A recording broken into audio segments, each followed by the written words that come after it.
Stanley had never seen the office this brightly lit. Was it a sign of something? He hoped it was. He hoped very much that it was.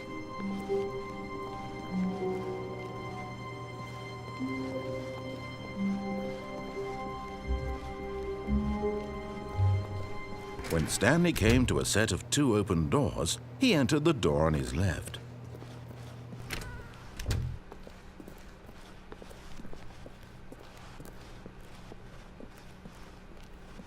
Yet there was not a single person here either.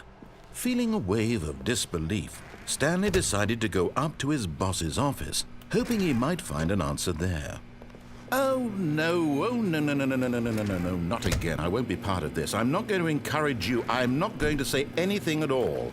I'm just going to be patient and wait for you to finish whatever it is you enjoy doing so much in this room. Please take your time.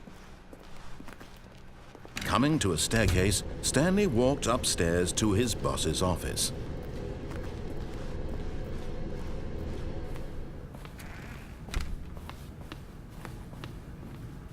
Stepping into his manager's office, Stanley was once again stunned to discover not an indication of any human life.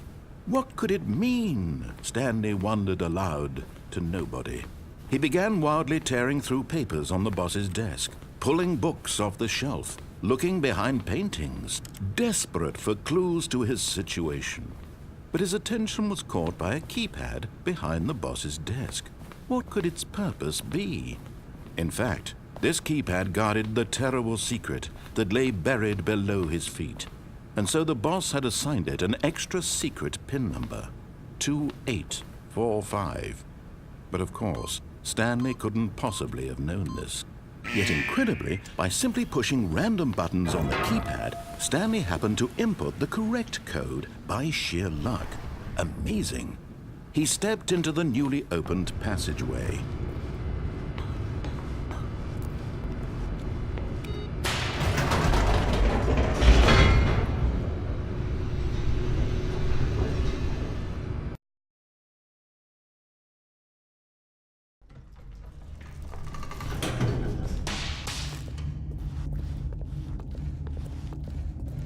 Stanley walked straight ahead through the large door that read Mind Control Facility.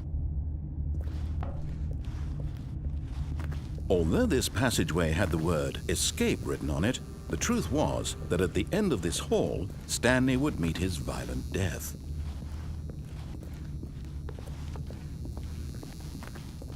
The door behind him was not shut. Stanley still had every opportunity to turn around and get back on track. At this point, Stanley was making a conscious, concerted effort to walk forward and willingly confront his death.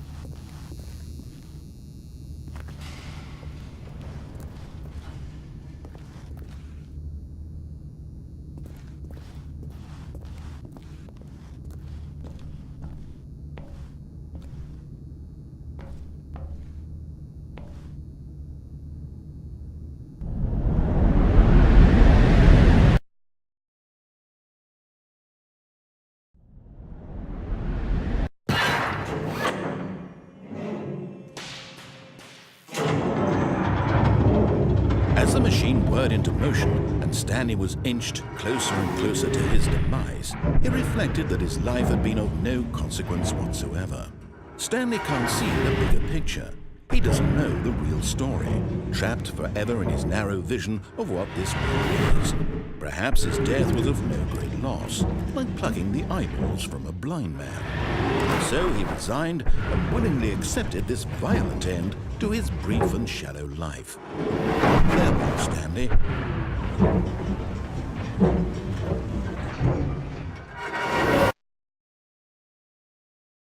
"Farewell, Stanley," cried the narrator, as Stanley was led helplessly into the enormous metal jaws.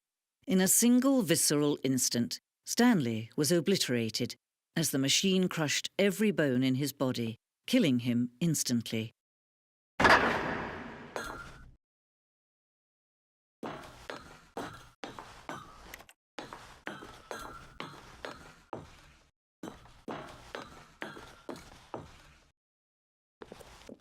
And yet it would be just a few minutes before Stanley would restart the game, back in his office, as alive as ever. What exactly did the narrator think he was going to accomplish?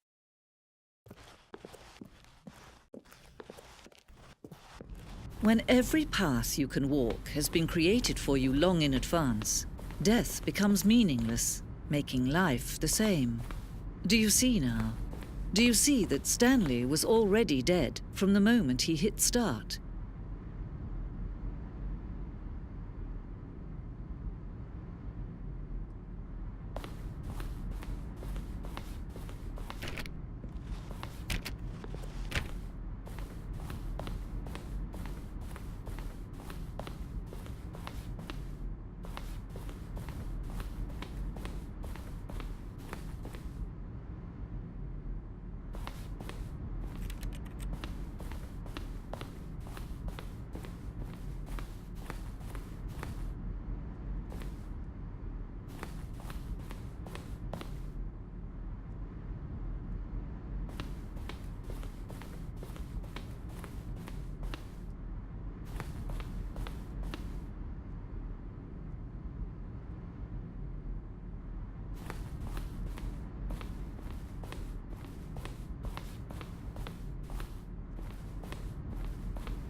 Oh, look at these two. How they wish to destroy one another. How they wish to control one another. How they both wish to be free.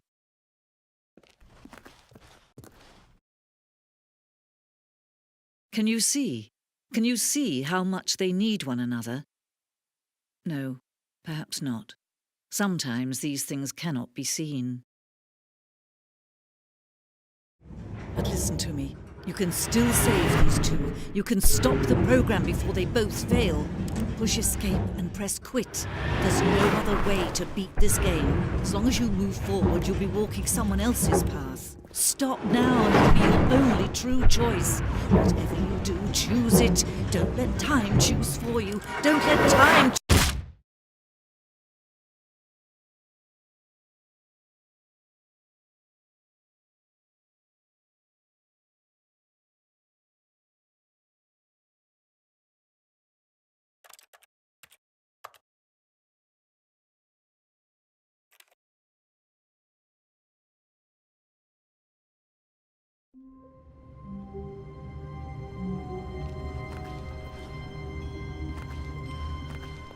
All of his co-workers were gone. What could it mean? Stanley decided to go to the meeting room. Perhaps he had simply missed a memo.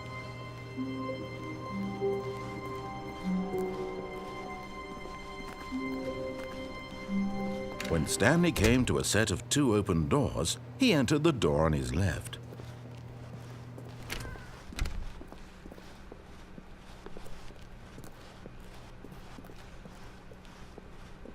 Yet there was not a single person here either. Feeling a wave of disbelief, Stanley decided to go up to his boss's office, hoping he might find an answer there. Coming to a staircase, Stanley walked upstairs to his boss's office.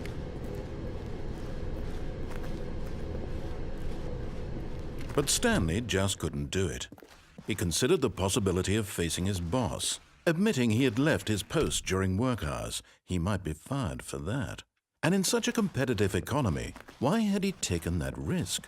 All because he believed everyone had vanished? His boss would think he was crazy. And then something occurred to Stanley. Maybe, he thought to himself, maybe I am crazy. All of my co-workers blinking mysteriously out of existence in a single moment for no reason at all? None of it made any logical sense. And as Stanley pondered this, he began to make other strange observations. For example, why couldn't he see his feet when he looked down? Why did doors close automatically behind him wherever he went? And for that matter, these rooms were starting to look pretty familiar. Were they simply repeating? No, Stanley said to himself, this is all too strange. This can't be real. And at last, he came to the conclusion that had been on the tip of his tongue. He just hadn't found the words for it. "I'm dreaming!" he yelled. "This is all a dream." Oh, what a relief Stanley felt to have finally found an answer, an explanation. His co-workers weren't actually gone. He wasn't going to lose his job. He wasn't crazy after all. And he thought to himself, I suppose I'll wake up soon. I'll have to go back to my boring real-life job pushing buttons. I may as well enjoy this while I'm still lucid. So he imagined himself flying and began to gently float above the ground. Then he imagined himself soaring through space on a magical starfield, and it too appeared. It was so much fun, and Stanley marveled that he had still not woken up. How was he remaining so lucid? And then perhaps the strangest question of them all entered Stanley's head. One he was amazed he hadn't asked himself sooner. Why is there a voice in my head dictating everything that I'm doing and thinking? Now the voice was describing itself being considered by Stanley, who found it particularly strange. I'm dreaming about a voice describing me, thinking about how it's describing my thoughts, he thought. And while he thought it all very odd and wondered if this voice spoke to all people in their dreams, the truth was that, of course, this was not a dream. How could it be? Was Stanley simply deceiving himself, believing that if he's asleep, he doesn't have to take responsibility for himself? Stanley is as awake right now as he's ever been in his life. Now, hearing the voice speak these words was quite a shock to Stanley. After all, he knew for certain, beyond a doubt, that this was in fact a dream. Did the voice not see him float and make the magical stars just a moment ago? How else would the voice explain all that? This voice was a part of himself too. Surely, if he could just... He would prove it. He would prove that he was in control, that this was a dream. So he closed his eyes gently, and he invited himself to wake up.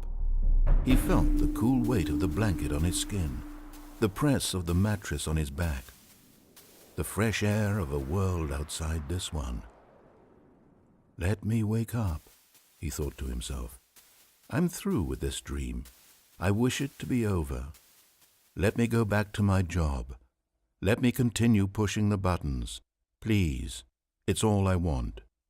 I want my apartment and my wife and my job. All I want is my life exactly the way it's always been. My life is normal. I am normal. Everything will be fine. I am okay.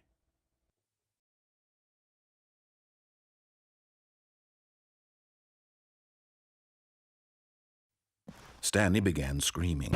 Please, someone, wake me up. My name is Stanley. I have a boss. I have an office. I am real. Please, just someone tell me I am real. I must be real. I must be. Can anyone hear my voice? Who am I? Who am I?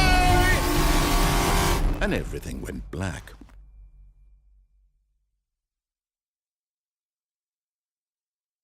This is the story of a woman named Mariella. Mariella woke up on a day like any other. She arose, got dressed, gathered her belongings, and walked to her place of work. But on this particular day, her walk was interrupted by the body of a man who had stumbled through town talking and screaming to himself, and then collapsed dead on the sidewalk. And although she would soon turn to go call for an ambulance, for just a few brief moments she considered the strange man. He was obviously crazy, this much she knew. Everyone knows what crazy people look like. And in that moment, she thought to herself how lucky she was to be normal. I am sane. I am in control of my mind. I know what is real and what isn't. It was comforting to think this, and in a certain way, seeing this man made her feel better. But then she remembered the meeting she had scheduled for that day, the very important people whose impressions of her would affect her career, and by extension, the rest of her life. She had no time for this, so it was only a moment that she stood there, staring down at the body. And then she turned and ran.